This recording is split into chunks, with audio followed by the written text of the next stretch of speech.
I am Joby Francisco, a 20 years of age, a BAL student, and currently living in Malaybalay City. I am Rana Jean Sidoran, a third-year BAL student, and this is our hometown tour under the subject Art Appreciation.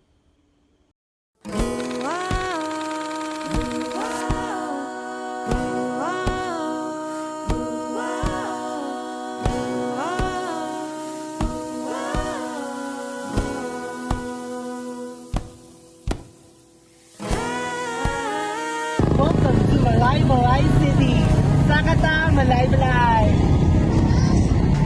So where I'm standing right now is the City Hall of Malaybalay City.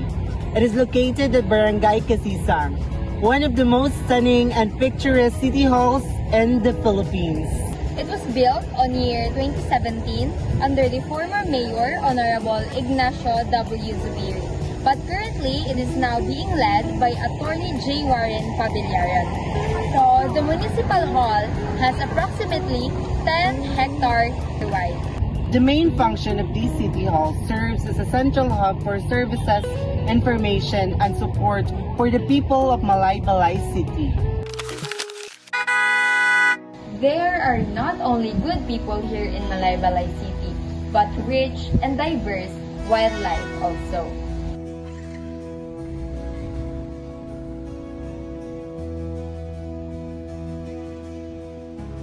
Welcome to Malaybalay City Zoo.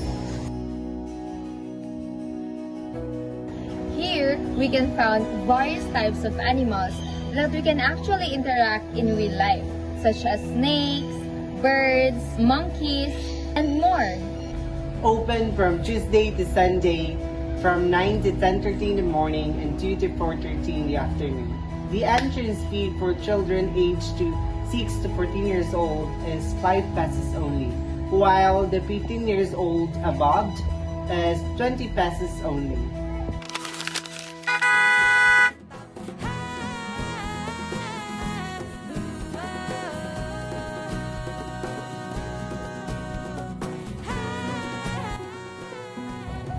The Kamulan Tree Park, originally known as the Pines View Park, played a significant role in the early celebrations of the Kamulan Festival.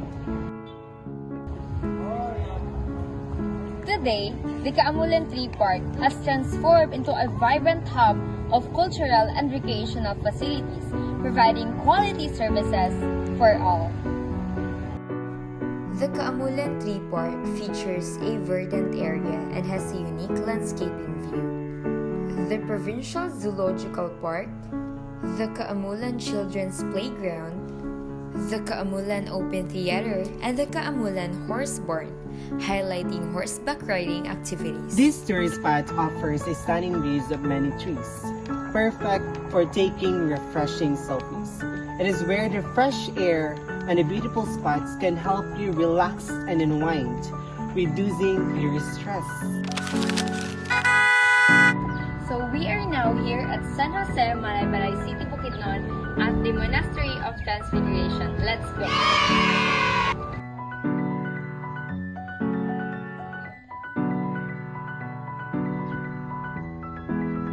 It is a Roman Catholic complex that is located in Malaybalay City, Bukidnon. It is run by the Benedictine Order and was established in the year 1983. The church was noted for its pyramidical Transfiguration Church. So it was designed by the national artist Leandro Locsin and was inspired by the Ifugao Nipa huts. So the church was inaugurated on August 6, 1996.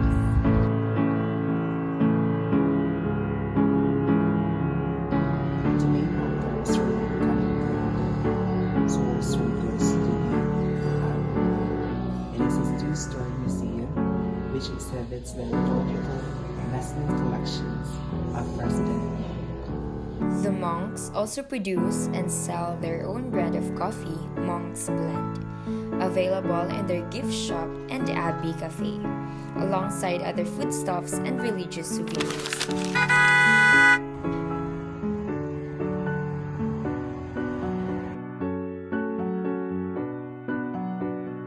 We are here at Kabangahan, Balay City. Touring ni David is one of the architectural design in Balay City, Bukidnon. This three-story house was built in 1962 and was owned by David Balmoreda.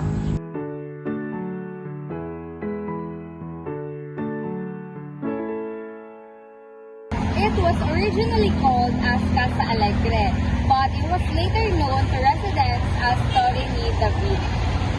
Local folklore says David Valmorida built it a room at a time, adding a new segment every time a new child was born, making it look so mysterious to the passing motorist and commuter along the nearby Sierra National Highway.